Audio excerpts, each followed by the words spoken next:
တင်ကမကြာခဏစီးကိုအမြဲအောက်ထားတတ်တဲ့အကျင့်ရှိရင်ဒီဗီဒီယိုကိုဆုံးအောင်ကြည့်ပေးပါကျွန်တော်ဒေါက်တာရဲသူဆိုပါ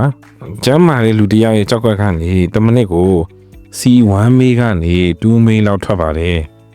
2နာရီဆိုရင် C8 မှာ C200 မေးကနေ300မေးအထိရှိလာတဲ့အတွက်စီးသွားခြင်းစိတ်စတင်ဖြစ်ပေါ်လာပါပြီစီးသွားခြင်းစိတ်ဖြစ်လာတာနဲ့စီးကိုထသွားတင်ပါတယ်အကယ်၍ချက်ချင်းမသွားဖြစ်သေးဘူးဆိုရင်လည်း4နာရီထပ်ပို့ပြီးစီးကိုမအောက်ထားသင့်ပါစီလန်ကြောင့်ပိုးဝင်ခြင်းစီးအိမ်ထဲမှာစီးအကြာကြီးရှိနေရင်ဘက်တီးရီးယားပိုးတွေအများကြီးပေါက်လာနိုင်ပြီးစီလန်ကြောင့်တစ်လျှောက်ပိုးဝင်တဲ့ယောဂကိုရစေနိုင်ပါတယ်စီးအိမ်ကြွက်သားအားနည်းလာခြင်းစီးကိုအကြာကြီးထိန်းထားရတဲ့အတွက်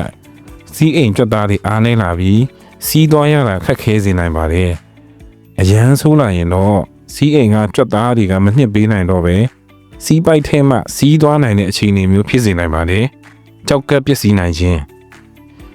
စီးအိမ်ထဲမှာစီးတွေအရန်ပြည့်တင်းနေပြီးဖိအားများလာတာကြောင့်စီးတွေကကြောက်ကပ်စီကိုပြန်တက်သွားနိုင်ပါတယ်အဲ့လိုအခြေအနေကို hydronephrosis လို့ခေါ်ပါတယ်အရန်ဆိုးလာရင်ကြောက်ကပ်ပျက်စီးနိုင်တဲ့အထိဖြစ်တတ်ပါတယ်စီးအိမ်ထဲမှာစီးတွေအနေထိုင်ပြီးစီးကြောက်တဲတာမျိုးလည်းဖြစ်နိုင်ပါတယ်တခါတလေစီးအောက်ထားတာကပြဿနာမရှိပေမဲ့အမြဲတမ်းအောက်ထားတဲ့အကျင့်ရှိမယ်ဆိုရင်တော့တင်ကြောက်ကပ်နဲ့စီးအိမ်ကိုအန္တရာယ်ဖြစ်စေနိုင်ပါတယ်ကျန်းမာပျော်ရွှင်တဲ့ဘဝကိုရကြပါစေ